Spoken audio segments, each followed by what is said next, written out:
அப்போஸ்தலனாகிய பவுல் ரோமர் 11ஆம் அதிகாரம் 17வது வசனத்தில் சபை என்றால் என்ன என்று விவரிக்கிறார். அப்போஸ்தலனாகிய பவுல் யூதர்களை ஒலிவமரம் என்றும் புறஜாதிகளை காட்டு ஒலிவமரம் என்று குறிப்பிடுகிறார்.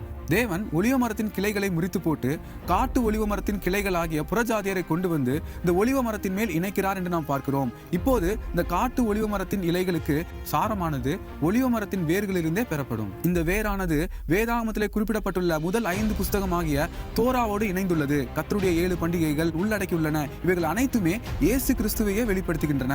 முதலாம் பண்டிகை பஸ்கா பண்டிகை. ஆட்டுக்குட்டியின் ரத்தத்தின் மூலமாக யூதர்கள் எகிப்தின் அடிமைத்தனத்திலிருந்து விடுதலையாகிறார்கள். இது இயேசு கிறிஸ்துவுடைய சிலுவை மரணத்தை குறிக்கிறது. இயேசு கிறிஸ்துவின் ரத்தத்தின் மூலமாக பாவத்திலிருந்து விடுதலையாகிறோம். இயேசு கிறிஸ்துவும் இந்த பஸ்கா பண்டிகை அன்றே மரித்தார். இரண்டாம் பண்டிகை புளிப்பில்லா அப்ப பண்டிகை. பஸ்கா பண்டிகை முடிந்த பின்பு சாயங்காலம் 6 மணிக்கு மேல் இந்த புளிப்பில்லா அப்ப பண்டிகையானது துவங்கும். இந்த பண்டிகையின் போது 7 நாட்களவும் யூதர்கள் புளிப்பில்லா அப்பங்களை புசிக்க வேண்டும். புளிப்பை வீட்டிலிருந்து அகற்ற வேண்டும். இது இயேசு கிறிஸ்துவானவர் பஸ்கா பண்டிகையின் போது மரித்து சாயங்காலம் 6 மணிக்கு மேல் புளிப்பில்லா அப்ப பண்டிகையின் போது அவர் அடக்கம் செய்யப்படுகிறார். இயேசு கிறிஸ்துவானவர் பாவம் இல்லாதவராக மரித்து அடக்கம் செய்யப்பட்டார் என்றும் இயேசு கிறிஸ்துவினிடத்தில் எந்த பாவம் இல்லை என்பதை அது குறிக்கிறது. மூன்றாவது பண்டிகை முதல் பலன் பண்டிகை.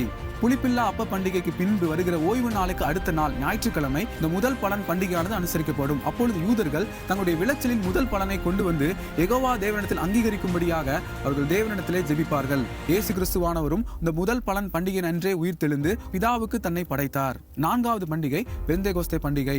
முதல் பலன் பண்டிகைக்கு பின்பு 50 நாளுக்கு பின்பாக இந்த பெந்தேகோஸ்தே பண்டிகையானது கொண்டாடப்படுகிறது.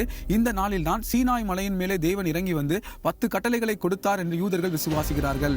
இதே பெந்தேகோஸ்தே நாளில் தான் அப்போஸ்தலர் 2ஆம் அதிகாரத்தில் நாம் வாசிக்கிறோம். பரிசுத்த ஆவியானவர் அக்கினியாக அந்த இடத்துல இறங்கி வந்து சீஷர்களை நிரப்பினார் என்று நாம் பார்க்கிறோம். ஐந்தாவது பண்டிகை எக்கால சத்த பண்டிகை. 7வது மாதம் 1ஆம் தேதியிலே இந்த எக்கால சத்த பண்டிகையானது கொண்டாடப்படுகிறது. எக்காலங்களை ஊதி தேவனை மகிமைப்படுத்துவார்கள். இது இயேசு கிறிஸ்துவினுடைய ரகசிய வருகையை குறிக்கிறது.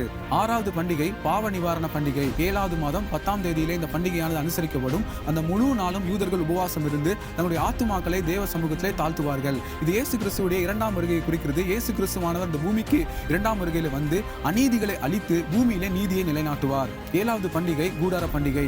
7வது மாதம் 15ஆம் தேதியிலே 7 நாட்கள் அளவும் இந்த கூடார பண்டிகையானது அனுசரிக்கப்படும். இந்த நாட்களில் யூதர்கள் கூடாரம் அமைத்து அங்கே தங்கி தேவன் இஸ்ரவேல் ஜனங்களை 40 வருஷ காலம் வனாந்திரத்திலே வழிநடத்தினார். அவர்களுக்கு தண்ணீரை கொடுத்தார், மன்னாவை கொடுத்தார் என்று நினைவு கூறுவார்கள். இந்த பூமியானது நிரந்தரம் இல்லை, நாம் தேவனோடு வாழும்படி அழைக்கப்பட்ட ஜனங்கள் என்று அவர்கள் நினைவு கூறுவார்கள். இந்த பண்டிகையானது இயேசு கிறிஸ்துவுடைய 1000 வருஷ அரசாட்சியை குறிக்கிறது. நாம் புறஜாதி பண்டிகையை விட்டுவிட்டு தேவனால் நமக்கு வேதாகமத்திலே கொடுக்கப்பட்டுள்ள கர்த்தருடைய பண்டிகைக்கும் நாம் திரும்புவோம். கர்த்தர் தாமே உங்களை ஆசீர்வதிப்பாராக. ஆமென்.